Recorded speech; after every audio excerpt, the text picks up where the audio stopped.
Good morning বন্ধুরা, তোমরা সবাই কেমন আছো? আশা করি ভালো আছো। আমিও খুব ভালো আছি। আজ পয়লা বৈশাখের দিন সকালবেলা ঘুম থেকে তাড়াতাড়ি করে উঠে যেরকম প্রতি বছরের মতন এবছরেও স্নান সেরে সকাল সকাল শাড়ি ঠাড়ি পরে আমি রেডি হয়ে গেছি পুজো দিতে যাওয়ার উদ্দেশ্যে। তবে এবছর একটু একা একাই পুজো দিতে যেতে হচ্ছে। একা একা বলতে প্রত্যেক বছরই দোকানের পুজো আমি আর আমার হাজব্যান্ড মিলে যাই। এবছর আমার হাজব্যান্ড বাইরে থাকার দরুন তাই ও যায়নি, তাই জন্য বোন গেছে আমার সাথে পুজো দেওয়ার ওখানে। তো কালীতলা মন্দিরে আমরা পুজো দিতে গেছি। শুভ পয়লা বৈশাখের অনেকটা ভালোবাসা ছোটদের আর বড়দের। যারা যারা আমার ভিডিও দেখছো তাদেরকে আমার অনেকটা প্রণাম। তারা আমার প্রণাম নিও আর ছোটরা আমার ভালোবাসা নিও। তো আমাদের আজকের এটা তো বাংলা বর্ষের নতুন শুরু। তো বাংলা বর্ষর আমরা উদযাপনটা বেশিরভাগ ইংরাজি বর্ষটাই বেশি হয়, বাংলা বর্ষটা তো অতটা হয় না। তো এই বছরে জানি না কেন পয়লা বৈশাখে মার্কেট না এত ঠান্ডা, চারিদিকে দেখে মনেই হচ্ছে না যে পয়লা বৈশাখ বলে, জানি না কেন। যাই হোক, প্রত্যেক বছরের মতন এবছরে নেই কোনো আনন্দ, নেই কোনো কিছু। তো ছোটোবেলা থেকে আমরা খুব মজা পেতাম। এই পয়লা বৈশাখ মানেই আমরা মনে করতাম নতুন জামা, সবাই মিলে ঘুরতে যাওয়া, রাত্রেবেলায় ভালো মন্দ খাওয়া। কিন্তু আজ তো যেহেতু মঙ্গলবার, আমাদের তো বাড়িতে নিরামিষ। আমরা ভীষণ পরিমাণে বজরংবলী ভক্ত। আমরা বজরংবলী প্রতিষ্ঠা করা আমাদের বাড়িতে পুজো করি। তো জানি না, হ্যাঁ তোমরা হয়তো বলবে বজরংবলী ধরছো কেন।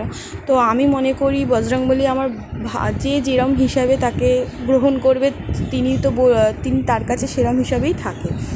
তো আমি অ্যাজ আ ভাই হিসাবে তাকে গ্রহণ করেছি। তো দেন তার জন্য আমি তাকে ছুঁই। আমার বাড়িতেও বজরংবলী রয়েছে। বাড়ি এসে আমি বজরংবলী চালিসা পাঠ করছি, করে পুজো দিয়ে তারপরে চা ঠা খাবো। अंजनी पुत्र पवन सुत नामा महावीर विक्रम बजरंगी कुमति निवार सुमति के संगी कंचन बरन विराज सुबेसा कानन कुंडल कुंच। মন্দিরে পুজো দিয়ে এসে ঘরের পুজো শেষ করে তারপরে এবার চা ঠা খেয়ে এই মাকে প্রণাম, সবাই বোনকে দিয়ে প্রণাম করাচ্ছি যে একটুখানি সে প্রণাম করানোটাও দরকার, প্রণাম কর। তো যাই হোক, তারপরে প্রণাম সেরে আমার দোকানে চলে এলাম। আজকে এই দোকানের এই সিংহাসনটাই আমি রং করেছি, কালকে নিয়ে গিয়ে রং করেছি। আজকে সুন্দর করে নিজের হাতে সাজিয়েছি সিংহাসন, সাজিয়ে পুজো দিয়ে এই দোকানে এসে আমি আর আমার শাশুড়ি দুজন মিলেই পয়লা বৈশাখের প্রথম দিন এরমভাবে আমরা দুজন মিলে দোকানে বসেছি।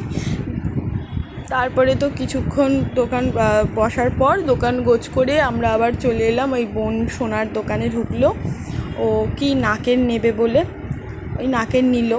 যাই হোক, তারপরে আমরা বিকেলবেলা আমার মা, মাসিমণি, আমার পিসিরও যাওয়ার কথা ছিল, পিসি যেতে পারিনি পায়ে ব্যথার জন্য। আমার শাশুড়িও আসতে পারেনি, তারও সেম পায়ে ব্যথা। তো তার জন্য লাস্টে মা, মাসিমণি, বড় মামি আর আমার এই দুটো স্টুডেন্ট, এরা আমার নাচের স্টুডেন্ট, কিন্তু এদের সাথে দেখা হয়ে গেছিলো। এরা আমাদের সাথেই মেলায় ঘুরেছে। তো দেখো না, মেলায় ঘুরেছে তাই নয়, তিনজন মিলে একটার মধ্যে উঠেছে, বলছে তিনজনেই বসবো। তো অ্যাট লাস্ট সেটা হয়নি, ওদেরকে উঠিয়ে দিয়েছে। এরকম দুজন ভাগ হয়ে গেছে, মাঝখানে আমি একা পড়ে গেছি। তো এখানে এসে মনে হচ্ছে সত্যি একটা পার্টনারের অভাব। আমার বর যেহেতু বাইরে রয়েছে, আমার সত্যি আমি এখন অভাব ফিল করছি।